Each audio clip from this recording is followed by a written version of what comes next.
નમસ્કાર, police file સાથે હું છું સીમા। વાત કરીએ પંચમહાલ જિલ્લાથી સમાચાર મળી રહ્યા છે। ચેતર વસાવાને મંત્રી પદનું ઓફર કરવામાં આવી છે, શું કહેશો એને?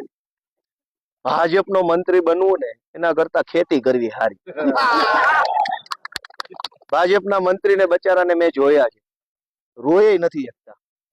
હમણાં હું તમને અત્યારે આજનો તાજો દાખલો દઉં। હમણાં જ મને સમાચાર મળ્યા કે 2-4 મંત્રીઓ અંદરથી મનમાં રડે છે। સત્ય ઘટના કહું છું।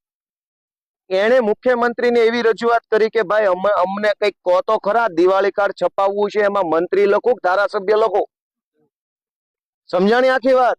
હાલમાં જે મંત્રી છે એ મંત્રી રહેશે કે મંત્રી નહીં રહે એ વાતની એને ચિંતા છે કે મારે દિવાળી કાર્ડ છપાવવા છે વિસ્તારમાં આપવા માટે બધા લોકોને, તો એમાં મંત્રી લખાવું કે ધારાસભ્ય લખાવું?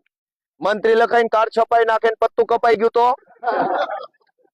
એટલે તમે સમજો ભાજપના મંત્રીની આટલી જ હેસિયત છે કે એને ખબર નથી કે હું રહીશ કે હું નહીં રહું। હવે એવા મંત્રી બનવા કરતા તો ઘરે ના જઈને ઘાસ કાપીએ મજા કરીએ, વટતી રહીએ બાપ દાદાના ખેતરોમાં। એવી ગુલામી કરવાની ક્યાં જરૂર છે? એ તો ગુલામી થઈ કે મંત્રી।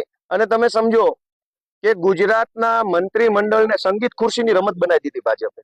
સંગીત ખુરશી 1.5 વર્ષ થાય તો કે મંત્રી મંડળ બદલાશે, એટલે નવા મંત્રી કોણ બનશે, જૂનામાં કોનું પત્તું કપાશે, એમાં 6 મહિના જ ગુજરાતના બગડે, કેમ કે કામ બધું ઠપ થઈ જાય।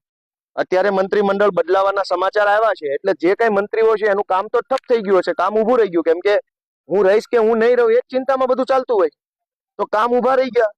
હવે જે કપાઈ ગયા છે એ તો છોડી દો, પણ જે નવા આવશે એ સેટ થશે 4, 6, 8 મહિને વર્ષે ત્યાં નવા મંત્રી મંડળની રચના। તો આ સંગીત ખુરશીની રમતથી ગુજરાતની જનતાનું નુકસાન થઈ રહ્યું છે। ચૈતરભાઈને મંત્રી બનાવવાની ઓફરો મારવા વાળાને એટલું જ કેવું છે, તમારા મંત્રીને જરાક પટાવાળા કરતા વ્યવસ્થિત સુવિધા આપો ને તો એ બધું બરાબર જ છે ભાઈ।